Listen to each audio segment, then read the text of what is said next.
آزمائش کا گھر ہے۔ سورۃ الکہف میں اللہ تعالیٰ فرماتے ہیں انا جعلنا ما علی الارض زینۃ لها لنبلوہم ایہم احسن عملا وانا لجاعلون ما علیہا صعیدا جرزا۔ جو کچھ زمین پر موجود ہے اسے ہم نے اس کی زینت بنا دیا ہے، یعنی زمین کی خوبصورتی ہے وہ، کیوں؟ تاکہ ہم انہیں آزمائیں کہ ان میں سے اچھے عمل کون کرتا ہے۔ یہ جو کچھ زمین پر ہے ہم اسے ایک چٹیل میدان بنا دینے والے ہیں۔ آج یہ جو سرسبز درخت نظر آتے ہیں، باغ و بہار نظر آتی ہے، زمین پر پہاڑ نظر آتے ہیں، سمندر ہیں، جھیلیں ہیں، انسان ہیں، بڑی بڑی عمارتیں ہیں، بڑے بڑے مانیومنٹس ہیں، یہ تمام کی تمام چیزیں بالکل مٹ جائیں گی اور زمین ایک صاف چٹیل میدان کی طرح ہو جائے گی۔ ہر چیز فنا ہونے والی ہے۔ کل من علیہا فان ویبقى وجہ ربک ذی الجلال والاکرام۔ سورۃ القصص میں آتا ہے کل شیء ہالک الا وجہہ لہ الحکم والیہ ترجعون۔ ہر چیز ہلاک ہونے والی ہے سوائے اس کے چہرے کے، اسی کے لیے حکم ہے اور اسی کی طرف تم لوٹائے جاؤ گے، یعنی فیصلہ بھی اسی کا ہے، واپسی بھی اسی کی طرف ہے۔ جہاں تک دنیا کی زندگی کا تعلق ہے تو اس کی مثال قرآن مجید میں ایک کھیتی سے دی گئی ہے کہ جیسے آسمان سے پانی برسے اور وہ زمین کی نباتات کے ساتھ گھل مل جائے اور پھر زمین سرسبز ہو جائے اور پھر اس کے بعد خشک ہو جائے اور چورا بن کر رہ جائے، جسے ہوائیں اڑائے لیے پھرے، تو اللہ ہر چیز پر پوری قدرت رکھنے والا ہے۔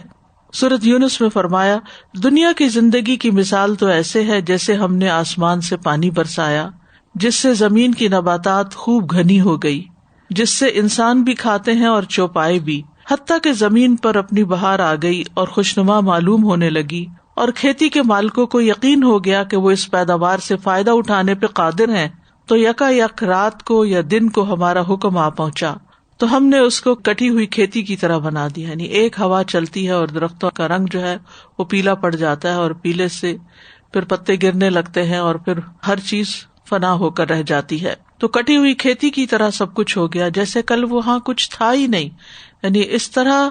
ہر موسم خزاں میں ہم یہ نظارہ دیکھتے ہیں کہ ایک دم سارا سبزہ چلا جاتا ہے اور یوں لگتا ہے جیسے یہاں کبھی کچھ اگا ہی نہ تھا۔ اسی طرح ہم اپنی آیات ان لوگوں کے لیے تفصیل سے بیان کرتے ہیں کہ وہ غور و فکر کریں، یعنی ان موسموں سے، ان تبدیلیوں سے ہم سب کو سبق لینا چاہیے، عبرت حاصل کرنی چاہیے کہ ایک دن آئے گا کہ جب یہ سب کچھ ختم ہوگا تو پھر دوبارہ یہاں کچھ بھی پیدا نہیں ہوگا۔ دنیا کی زندگی کو قرآن مجید میں دھوکے کا سامان کہا گیا، وَمَا الْحَيَاةُ الدُّنْيَا إِلَّا مَتَاعُ الْغُرُورِ، اور دنیا کی زندگی تو دھوکے کے سامان کے سوا کچھ نہیں، یعنی انسان اس کے بارے میں بڑی لمبی لمبی امیدیں رکھتا ہے، بہت کچھ بنا بنا کے رکھتا ہے، جوڑ جوڑ کے رکھتا ہے، لیکن ایک وقت آئے گا کہ یہ سب کچھ یہاں سے ختم ہو جائے گا، کیونکہ یہ دنیا عارضی ہے اور آخرت ہمیشگی کا گھر ہے، ہمیشہ ہمیشہ رہنے کی جگہ ہے۔ اس لیے بہت ضروری ہے کہ انسان اس زندگی کی تیاری کرے جو ہمیشہ باقی رہنے والی ہے۔ علی بن ابی طالب کہتے ہیں کہ دنیا پیٹ پھیر کر جا رہی ہے اور آخرت سامنے آ رہی ہے، اور ان دونوں میں سے ہر ایک کے چاہنے والے ہیں، یعنی کچھ دنیا میں کھبے ہوئے ہیں، دنیا سے محبت رکھتے ہیں اور اسی کے لیے اپنی ساری محنت لگا رہے ہیں، اور کچھ آخرت کے چاہنے والے ہیں۔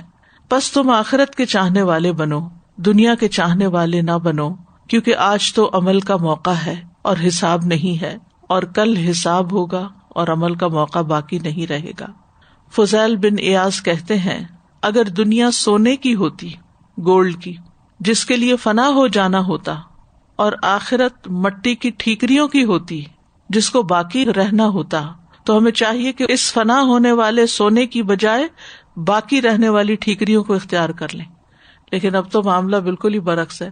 دنیا تو ایک ٹھیکری جیسی بھی نہیں ہے، مچھر کے پر برابر بھی نہیں ہے، اور آخرت ہمیشہ باقی رہنے والی ہے، اور اس کے ساتھ ساتھ اگر انسان جنت میں جاتا ہے تو وہ کہیں زیادہ قیمتی ہے۔